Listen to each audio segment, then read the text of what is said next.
Semarang. Wow. Tapi saya udah lama ninggalin Semarang. Sama. Jadi mungkin di sini saya yang paling muda ya untuk Sebelah saya muda loh. oh iya, muda juga. Saya tahu, saya kenal dengan Santai itu tahun lalu bulan Oktober tanggal 24. Saking sayangnya, jadi saya ingat persis. Tahun lalu saya kenal Santai. Saat itu, nah ini ada teman saya ini, Mas Ersa di belakang tuh yang di pojok. Nah, itu beliau juga sudah menjadi bagian keluarga.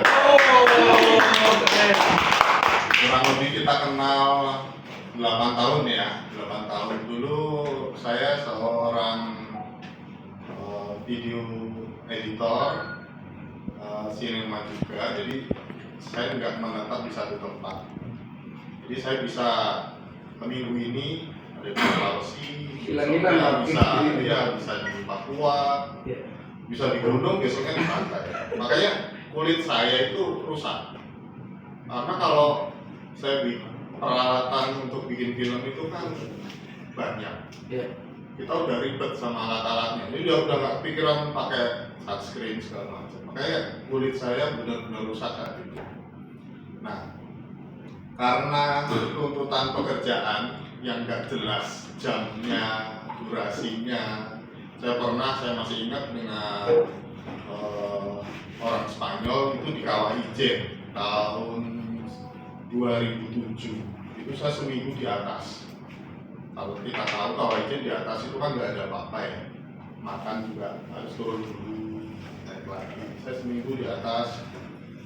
Nah, karena kesibukan dulu seperti itu, otomatis pola hidup saya, jam istirahat, pola makan itu nggak jelas, nggak tentu. Bisa sarapan itu baru jam 2 siang, baru kepegang makanan. Belum kalau malam masih sortir, file-file foto, video, itu nonton di hadis itu kan bisa sampai larut malam.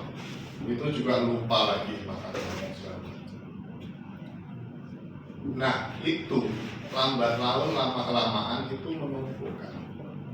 Jadilah alami penyakit pencernaan itu udah nggak karuan.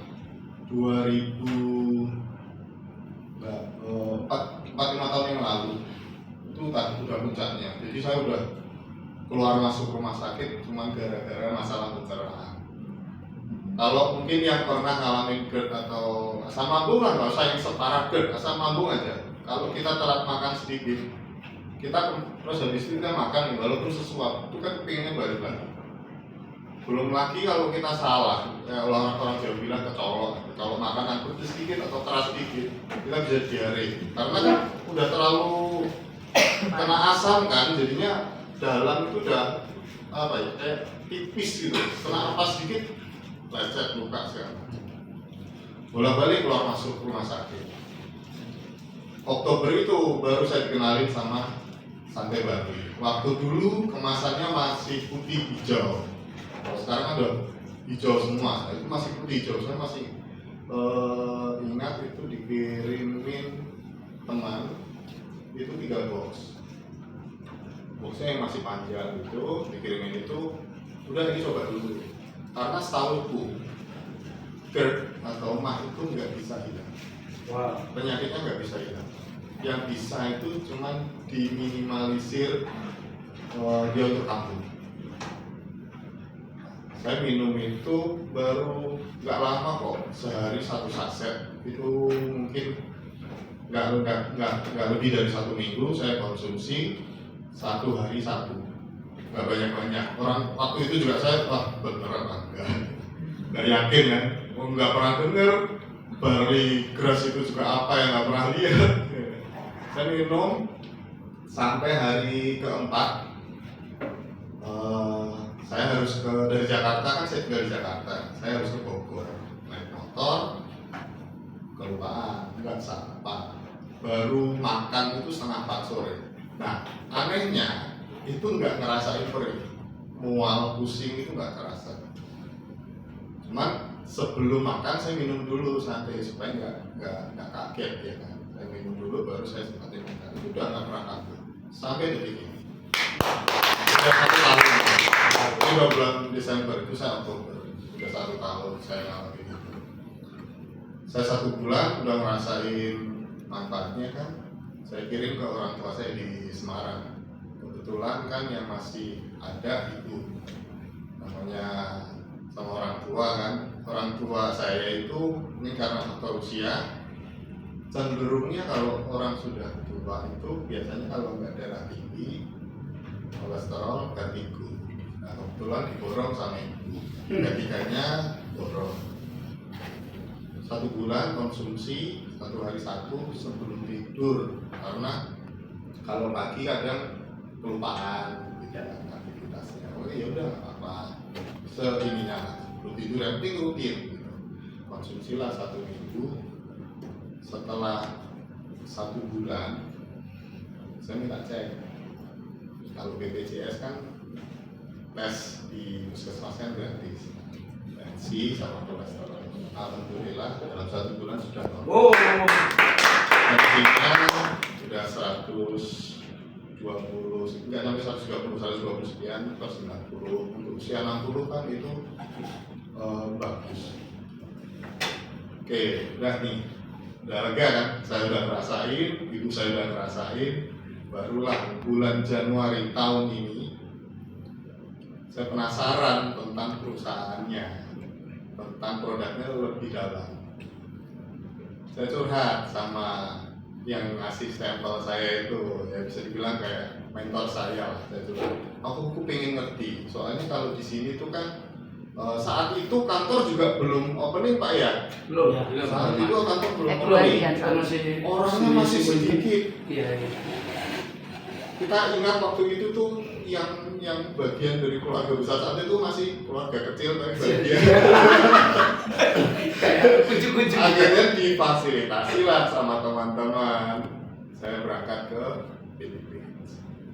1 minggu saya hadir jadi di sana itu setiap Senin itu ada SPP, ada program SPP.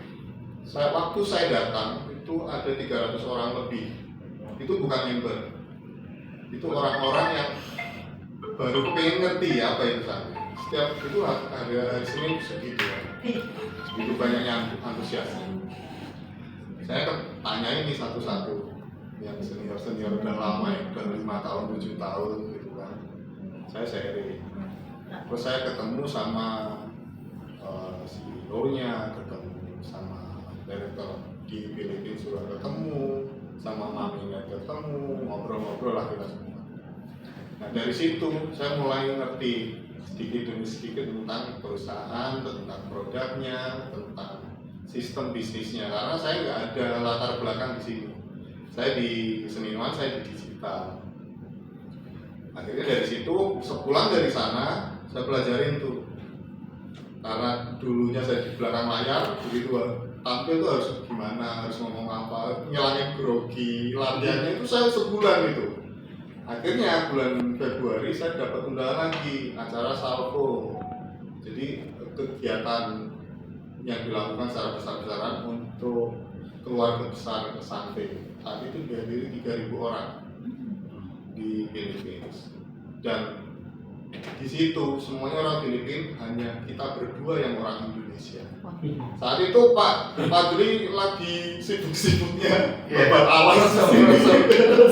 Jadi saya yang punya kesempatan hadir di sana, dan kita satu-satunya negara di luar Filipina yang hadir saat itu.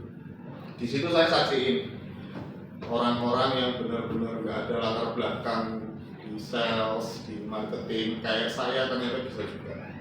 Saya ketemu dengan kalau pernah mungkin ada di Zoom atau di presentasi yang sebelumnya, ada yang tadinya tenaga kerja di Hongkong, terus sekarang sudah punya store sendiri segala macam. Ada yang tadinya security di seberang kantornya Santai di Filipina, terus sekarang sudah jadi Yellow Diamond-nya. Nah itu saya ketemu sama teman-teman itu. Nah dari situ saya banyak belajar. Yang tadinya kan kalau saya terus terang kalau di bisnis network ini stigmanya di Indonesia itu kan kurang bagus, banyak yang scam lah, banyak yang ponzi lah, apa-apa. Itu kenapa saya bela-belain, saya kepengen lihat di Filipina itu seperti apa. Dan ternyata fair ya, untuk fee-nya, untuk bonusnya, terus untuk harganya, konsistennya produk itu benar-benar oke lah. Itu kenapa saya yang tadinya nggak ada latar belakang di dunia direct selling, saya berani turun di situ. Itu pengalaman saya yang saya harap selain saya merasakan manfaatnya di produk, saya juga ingin ke depannya ini bisa mendatangkan sumber penghasilan. Oh, udah siap. Terima kasih lagi sekali lagi Bapak Ibu, tadi produknya perizinan sangat lengkap banget. Terakhir ini yang luar biasa Bapak Ibu, jangan dulu ngantuk-ngantuk, tepuk tangan dulu sekali. Dari waktu Maha Siala dan orang yang membawakan ini orang yang sangat luar biasa. Beliau adalah senior saya. Dan justru itu saya berubah gara-gara duit itu Bapak Ibu. Saya masih bertahan 1 tahun, proses demi proses, akhirnya bonus keluar juga. Akhirnya kami jalan-jalan juga seperti Mas Bro, proses. Dan beliau akan sharing. Thank you.